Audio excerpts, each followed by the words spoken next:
WRPB Treasure Coast Video, introducing the local candidates for election 2020. Hey guys, it's Wayne from WRPB and WRPB Studios, and we're going to talk politics, but we're going to talk different from every other media outlet that there is. With me is Toby Overdorf, and you are running for House Representatives District 83? That's correct, yes. And again, like I tell you, everybody, I get it out real fast so I don't make a mistake. So I don't make a mistake. All right, tell me your past and why you decided to go into politics. So I've been on the Treasure Coast now almost 28 years and have been in the development business and working in various regulations and things like that all across the Treasure Coast.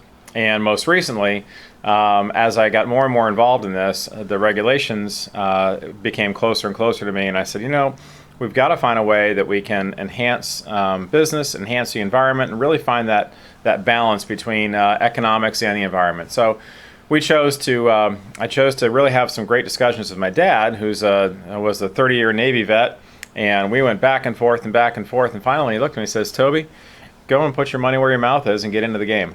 And so we did, and we were successful in our first term, and I'm hopefully going to get back up to Tallahassee for a second term and be able to continue some of the things that we left off with. Okay, so District 83. Mm-hmm. What does it encompass? So I cover basically, if you will, the north half of Martin County and the southern half of St. Lucie County is somewhat of the geography. So a lot of tradition area, southwest Port St. Lucie, specifically the areas to south of Crosstown Parkway is primarily where I am. And then in Martin County, in Palm City, north of Martin Downs, I have all the city of Stewart, Jensen Beach. Most of the islands are in my district as well. Okay, what qualifications does one need to be a House representative, in your opinion? Well, I look at many of our members that are successful have a strong education, whether it be within skills and skills training, business degrees, things like that. Some kind of college degrees, but really what you have to have as you head into the House is good communication skills, the ability to interact with others, the ability to have a good team mentality, and to understand that what you have to do is bring your legislation and your materials to the finish line and find ways to do that and be successful. What are the issues that you see within your district? So we continue, even though we've had a great year this year as far as weather is concerned, we do have a pretty daunting task of continuing with our environmental restoration activities. Although we haven't had significant Lake Okeechobee discharges this year, we will at some point, based on the current plumbing, continue to have those. And so we're only really one major rain event away from that. So that's one of the major issues. Another major issue right now is continuing to increase our employment regionally. And that's not only by bringing the businesses here and creating a good business climate, but also making sure that we're teaching and training the employees that can do that as well. So sometimes it's college grads, but not always. This is a skilled workforce that allows for a great base of education. Right. So their high school education, et cetera, but at the same time, they're gaining training, they're gaining the opportunity to, whether it be a welder or a plumber or electrician or whatever else it may be, they can get a great education, a great job without having to have the extensive college debt and other things that we see a lot of times with universities. And it's interesting that you say that, because actually today's world is full of openings for skilled employees mm-hmm. that didn't have to go to college, maybe went to trade school or picked up on a trade. Mm-hmm. And trust me, I just had my air conditioner replaced.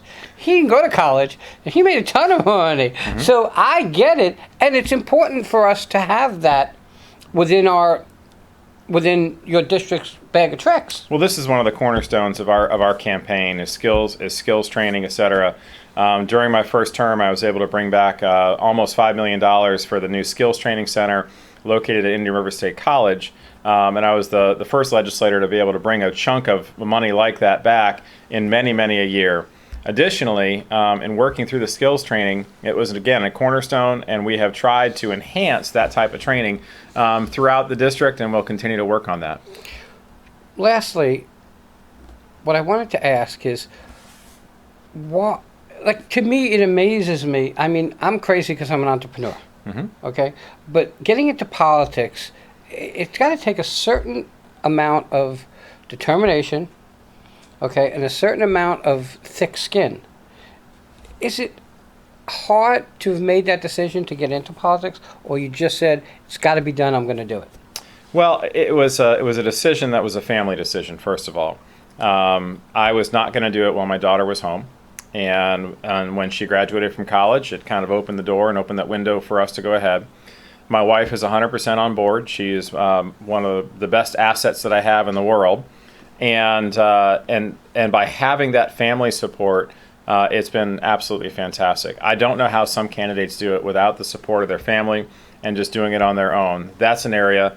And then it does take somebody that is stick-to-itiveness. It does take somebody that will, in fact, work very hard for their constituents. And it's been an area that I've been very happy to enter into, because problems come up, whether it was hepatitis A, the Roosevelt Bridge, our coronavirus situation, the various hurricanes, including Dorian, that almost came here. I've been able to really represent the public, get information out there that's straightforward, that's not filtered, if you will, and I'm able to at least represent those constituents locally. And then when I'm in Tallahassee, I'm a little bit different than many of the other legislators in that I'll take a meeting with anybody.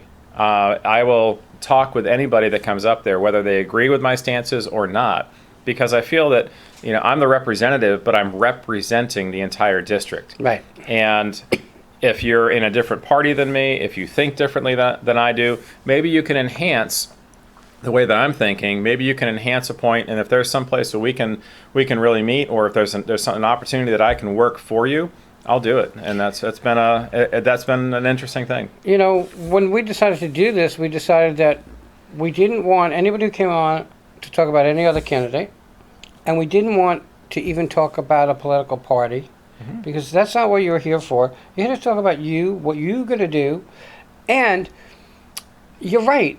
We all got to work together. It's not about a party. It's about working together. Our time is at the top. I want to thank you, Toby, for coming on. Sure. Toby Overdorf, and you're running for House Representative District 83. 83, yes. It was a pleasure. Very nice to see you. Thank you very Guys, much. check them out. We'll be right back. Thank you.